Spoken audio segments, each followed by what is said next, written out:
It's time. Get down, get down, get down. Time to get down. Sir Jonathan Burton on his fat track. Are you ready? To start the show. Preston Brown is in the house, he's ready to go. He's got the music, the video. You can get up out of your seat and Like a pose. he's got the news, he's got the old. Put your popcorn in the microwave. Get ready to run. Nobody gets down. Nobody gets down. It's the famous Brown TV show. Nobody gets down. Gets down, gets down, gets down. It's the famous Brown. So let's get ready to roll. Stop the ball. Solid gold. Hip hop and jazz. He got the new swing soul. And you can rock it. And you can roll it. Turn on your TV screen. You can't control it. Nobody gets down. Nobody gets down. The famous Brown. It's the famous Brown show. Nobody gets down. Nobody gets down. The famous Brown. Let's rock it. All right, good Saturday morning to you. This is the Famous Brown Show. I'm your host, I'm Preston Brown. And before we start the show, I have to let you know that this is a paid show and not part of the CW network. So all the views and comments that you will hear on this show are the views and comments of yours truly and my guests, and not necessarily the views and comments of this TV station. So if you get mad at something I say, or don't like something I say, don't get mad at the TV station, you get mad at me. So that's out the way. Got a great show for you today. Our yard sale and fish fry were very successful, and our next one will be May the 3rd. And this time we're including some automobiles. So if you're in the market for a nice cheap car, we're going to have 2-3 cars out there for sale, and we'll try to hook you up with something real decent. All right, on today's show, I'm going to talk about the first black man that ran for governor in the state of Virginia. A lot of folks thought it was Doug Waller, but it wasn't. He was the first one to get elected. But we're going to talk about the first black man to run for governor in Virginia. Also, we're going to talk a moment about the TV show, the first black TV show with all black cast. And it wasn't Good Time, but it was Amos and Andy back in 1951. We're going to give you a little highlights about that. And once again, I want to talk about cold water. We get a lot of response about this cold water. We got a little segment we're going to do about cold water. But I want to get to my first Southern Soul video, and then we're coming right back with more of the Famous Brown Saturday morning show.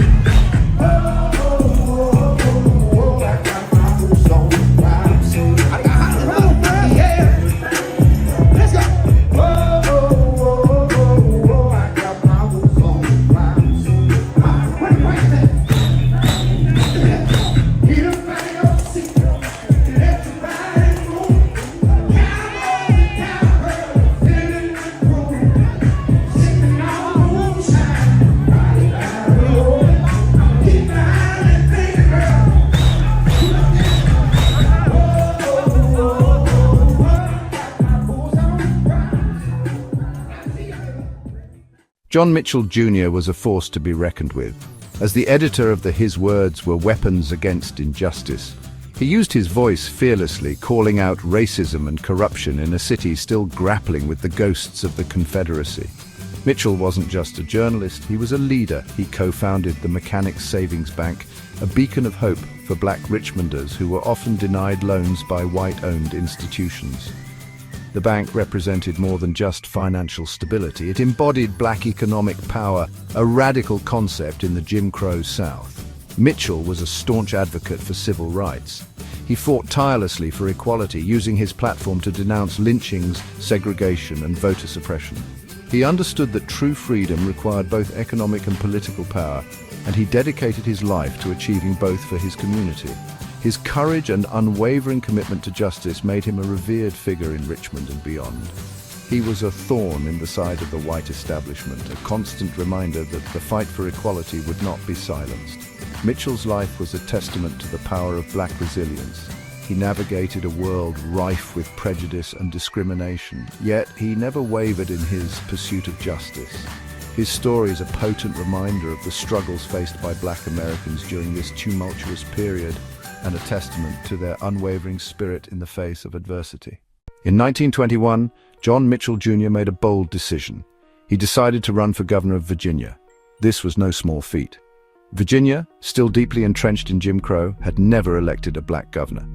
Mitchell's candidacy was a direct challenge to the white political establishment, a bold declaration that black voices would no longer be ignored. Mitchell campaigned on a platform of equality and justice. He promised to fight for the rights of all Virginians, regardless of race. His message resonated with black voters who saw in him a champion for their rights.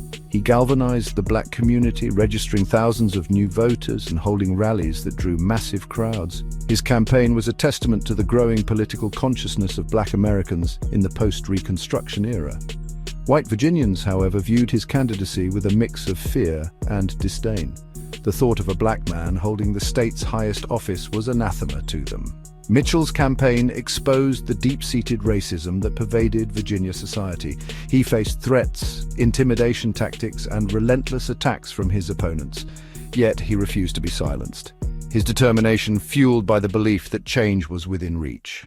Just a year after Mitchell's historic gubernatorial run, tragedy struck. The Mechanics Savings Bank, the very institution he had helped build, collapsed. It was a devastating blow to Richmond's black community. The bank had been a lifeline, providing loans and financial services to those who had been denied access by white-owned banks. Its closure left many in financial ruin, their dreams shattered. The bank's demise was shrouded in controversy. Rumors spread like wildfire through the community.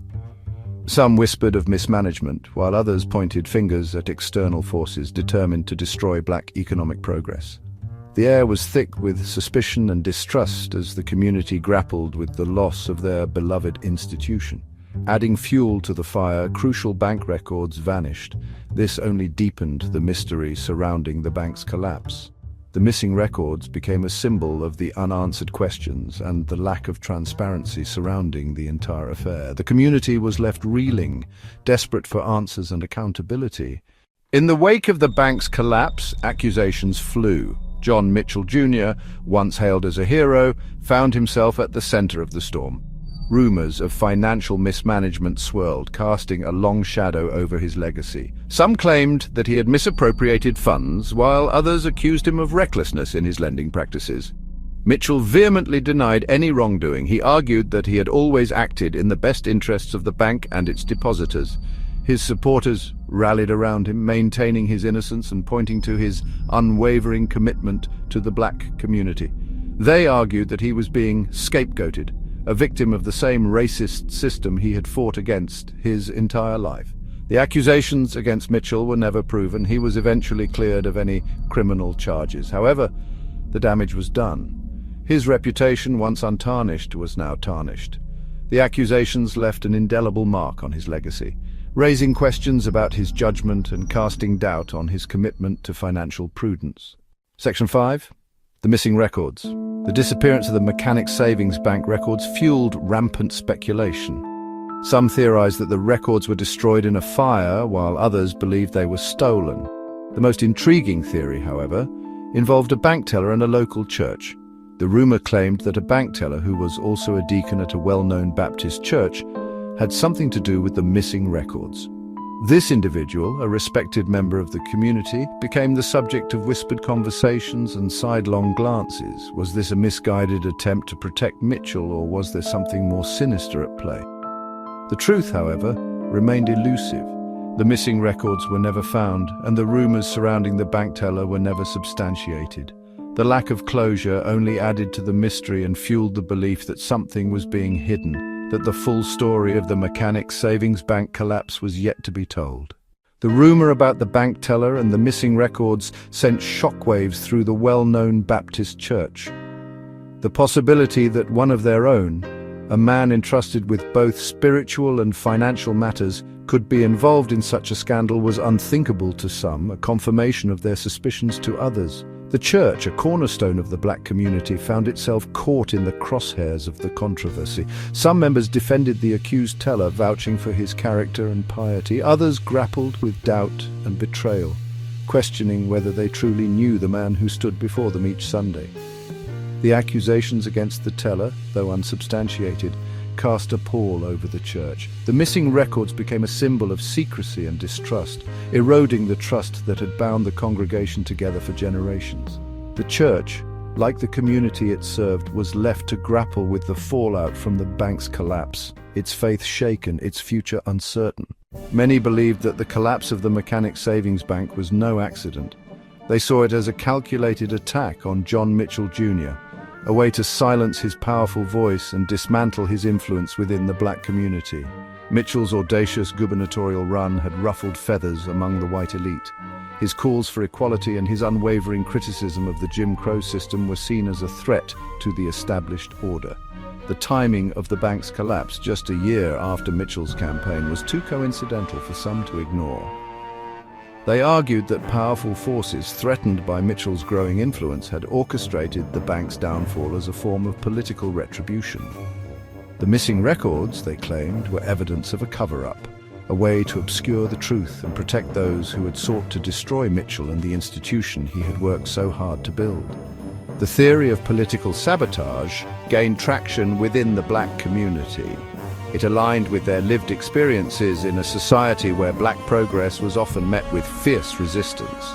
The possibility that Mitchell, their champion, had been targeted in such a manner fueled their anger and solidified their belief that the fight for equality was far from over. The collapse of the Mechanic Savings Bank highlighted a harsh reality of the time black-owned banks faced immense challenges in a system designed to disadvantage them. These institutions, often operating with limited resources and facing discriminatory lending practices from white-owned banks, struggled to survive. They were subject to intense scrutiny and received little support from the government, leaving them vulnerable to economic downturns and, as some believed in the case of Mechanic Savings Bank, deliberate acts of sabotage. The challenges faced by black-owned banks were a microcosm of the systemic racism that permeated American society. These institutions represented black economic empowerment, a direct challenge to the white power structure. Their success threatened the status quo, and as a result, they were often targeted and undermined. The demise of the Mechanic Savings Bank served as a stark reminder of the precarious position of black-owned businesses in the early 20th century. It highlighted the systemic barriers they faced and the constant threat of racial discrimination that loomed over their every endeavor. The bank's collapse was not just a financial tragedy, it was a blow to the aspirations of a community striving for economic independence and self-determination. The collapse of the Mechanic Savings Bank cast a long shadow over John Mitchell Jr.'s legacy. The accusations of mismanagement, though unproven, tarnished his reputation and raised questions about his judgment. However, it is crucial to remember that Mitchell was more than just a banker. He was a tireless advocate for social justice, a fearless journalist, and a powerful voice for the voiceless.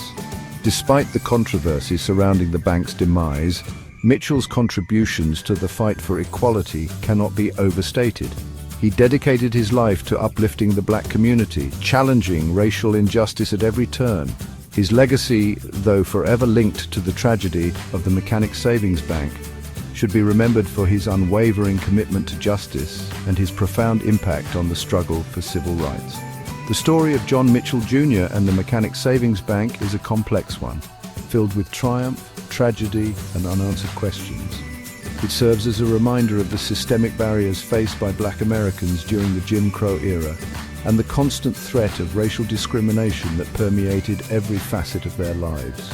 It is a story that continues to resonate today, reminding us of the importance of economic empowerment, the fragility of progress, and the ongoing fight for a just and equitable society. Follow Famous Brown YouTube channel. Yes, John Mitchell was a great activist during his day and time. And not only that, he ran for governor. John Mitchell set up the first boycott. It wasn't Rosa Parks, but he set up a streetcar boycott. And what he did, he put the company completely out of business.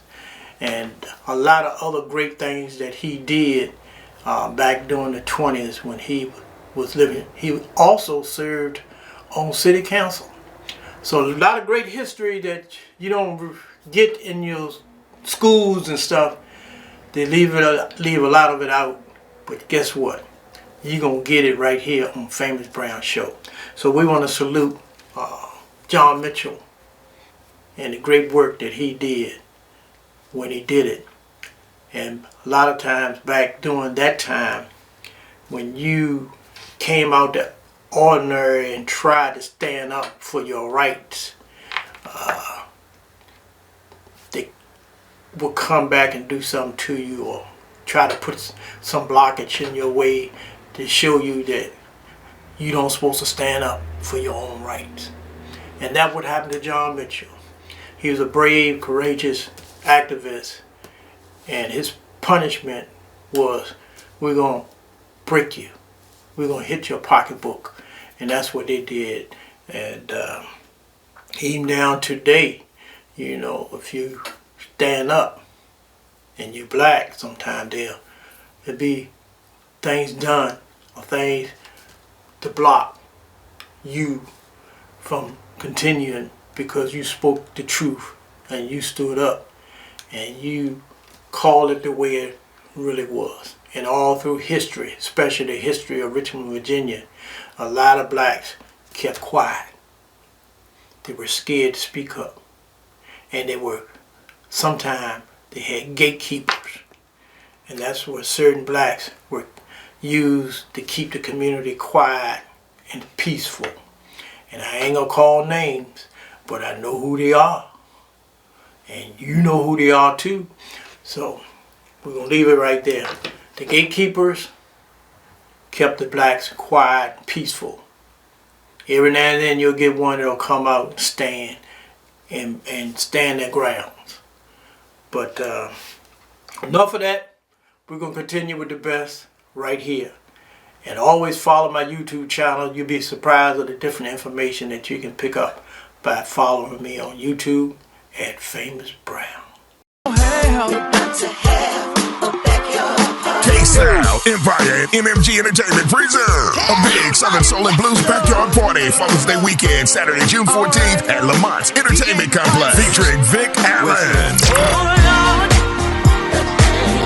P2K, Terry Wright, Jeter Jones, Big G, Tina Brown, Jesse Terrell, and the Hardway Connection. Gates open at 11 a.m., showtime 2 p.m. Tickets available in La Plata at UM Universal and T&J's Barbecue, and Memory Lane at Babs Records in District Heights and at Lamont. Also online at Eventbrite at mmgentertainment.com. That's Saturday, June 14th, the Southern Soul and Blues Father's Day Backyard Party at Lamont's Entertainment Complex, 4400 Livingston Road, Indian Head, Maryland. For more info, call 443-857-2771. Vendors are welcome. Amos and Andy was a groundbreaking show.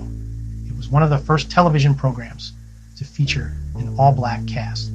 The show premiered in 1951 and quickly became a national sensation. However, its roots lay in minstrelsy, a form of entertainment rooted in racist caricatures of black people. The show's origins can be traced back to a popular radio program of the same name. On the radio, the characters were voiced by white actors using exaggerated dialects. This history casts a long shadow over the television show. While the actors were black, many felt the characters still relied on harmful stereotypes. The show presented a dilemma, a paradox of progress and prejudice. Amos and Andy offered a glimpse into a world rarely seen on television at the time. The characters were not relegated to servant roles, a common trope used to depict black people in media. Instead, they were entrepreneurs, professionals, and community members. Amos was a hard-working taxi cab owner. Andy was a lovable character who Kingfish would take advantage of. Despite positive aspects, the show relied heavily on stereotypes for humor. The characters were often portrayed as lazy, superstitious, and uneducated. Their dialect, while a source of familiarity, for some, reinforced negative perceptions of black speech. This contradiction fueled criticism and sparked debate about the show's impact. As the civil rights movement gained momentum, Amos and Andy faced increasing scrutiny. Organizations like the NAACP condemned the show for its portrayal of black people. They argued that the show's humor came at the expense of the black community's dignity. They organized protests and boycotts demanding its cancellation. The show's popularity began to decline in the face of mounting pressure. Sponsors withdrew their support, and networks faced criticism for airing it. In 1966, Amos and Andy was finally pulled from syndication. The show's demise marked a turning point in television history. It highlighted the growing power of representation and the responsibility of media to portray communities with accuracy and respect. Amos and Andy remains a controversial piece of television history. It was both groundbreaking and problematic, a testament to the complexities of representation. On one hand, it provided opportunities for black actors and showcased black characters in non-servant roles. On the other hand, it perpetuated harmful stereotypes that reinforced negative perceptions of black people. The show's legacy reminds us that representation is not enough. It must be accompanied by responsibility. Creators have a duty to portray communities with authenticity and respect. The struggle for balanced and nuanced representation continues today, a reminder of the work that still needs to be done. Learn more about Black history by following Famous Brown YouTube channel. Now, the Amos and Andy show, I still look at it. I go on YouTube and I pull up some of the old episodes. I like watching it. But during that time, during the 50s, they had a lot of stereotype shows that really downgraded blacks.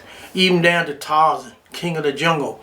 Tarzan would go out there and beat 100 Africans all by himself.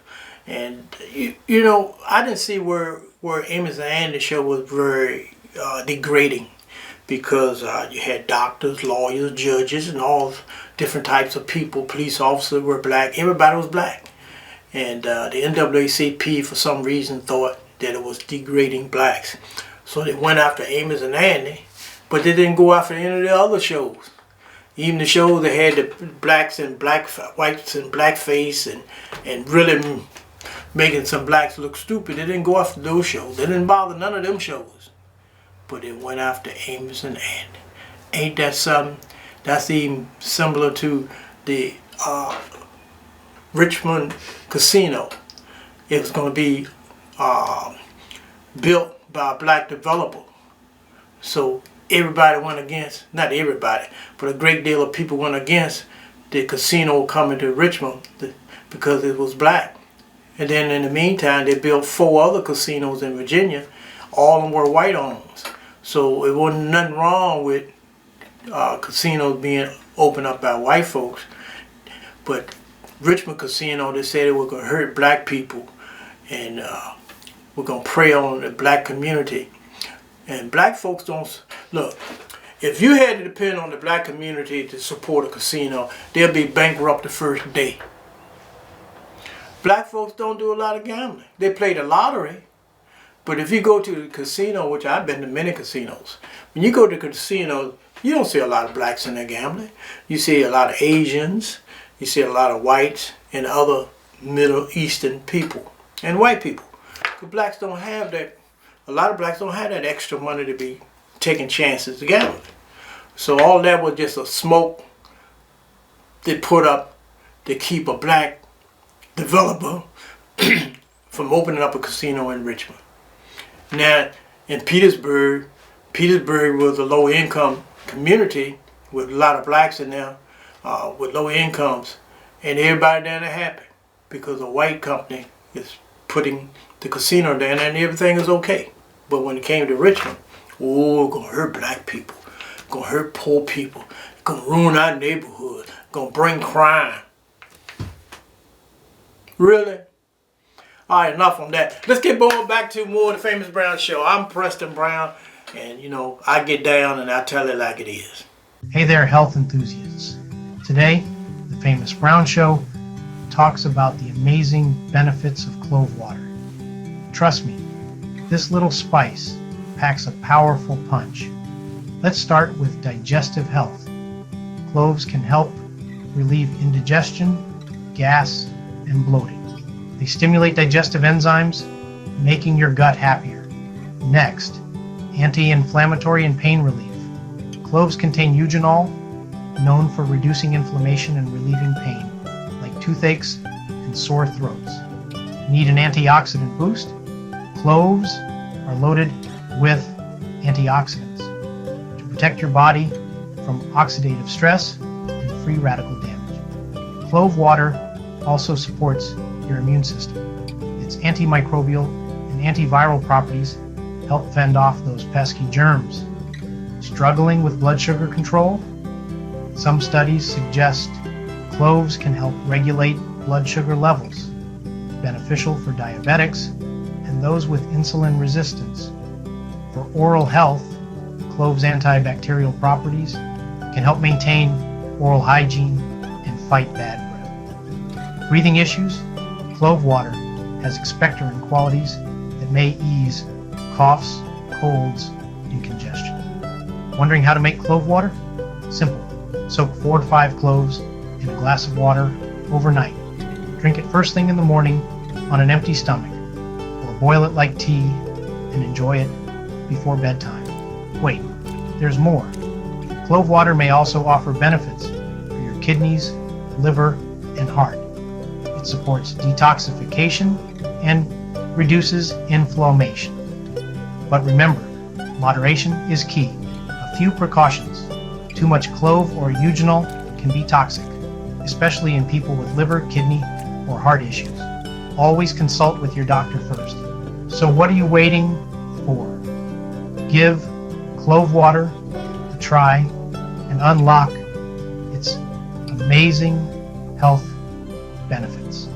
Don't forget to follow Famous Brown YouTube channel for more health tips. Stay healthy, stay happy. This is Three Guys Talking Smack. Like him, talk like him, everything, just like him. He was in Straight Outta Compton. Okay. I know what I'm talking about. Yes, I have. Straight Outta Compton, he played his daddy. Yeah. I was like, wait a minute. What the hell is this? How could this be, you know? He can't deny that nigga. Conversations about lots of things, but mostly music. The intersection of music and culture. This is Big P.